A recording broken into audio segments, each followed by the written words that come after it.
അപ്പോൾ ദാ ഇന്നത്തെ ലഞ്ച് മെനു കാണിക്കാൻ വേണ്ടിയിട്ട് പ്ലേറ്റും എടുത്ത് റെഡി ആയിട്ട് ഇരിക്കുകയാണ് കേട്ടോ. അപ്പോൾ ഇന്നൊരു വെറൈറ്റി ആയിട്ട് നമ്മളിന്ന് ഗീ റൈസ് ആണ് വെച്ചിട്ടുണ്ടായിരുന്നത്. അപ്പം എളുപ്പത്തിന് വേണ്ടിയിട്ടാണ് വെച്ചത് കേട്ടോ. അപ്പോൾ അതിന് കൂട്ടാൻ വേണ്ടിയിട്ട് കോഴിക്കറിയാണ് വെച്ചത്. തേങ്ങ അരച്ച് വെച്ചിട്ടുണ്ടായിരുന്ന കോഴിക്കറിയാണ്. നമ്മുടെ ഉരുളക്കിഴങ്ങ് ഇഷ്ടമുള്ളത് കൊണ്ട് ഉമ്മ ഇട്ടിട്ടുണ്ട്. പിന്നെ ദാ നമുക്ക് ചിക്കൻ ഫ്രൈ ചെയ്തിട്ടുണ്ടായിരുന്നു. അപ്പം അതും സൈഡിലോട്ട് വെച്ചിട്ടുണ്ട്.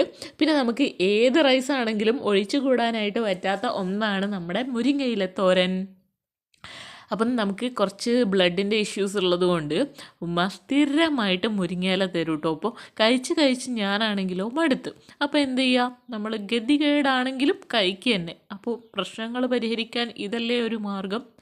അപ്പോൾ ഇതാ മുരിങ്ങയിലയിൽ നിന്ന് കുറച്ചെടുത്ത് നമ്മുടെ കറിയുമായിട്ട് കുഴച്ചിട്ട് അങ്ങോട്ട് കഴിക്കുക തന്നെ കഴിക്കാം. നല്ല ചൂടുണ്ട് കേട്ടോ. അപ്പോൾ ഇത്രയാണ്. Thank you.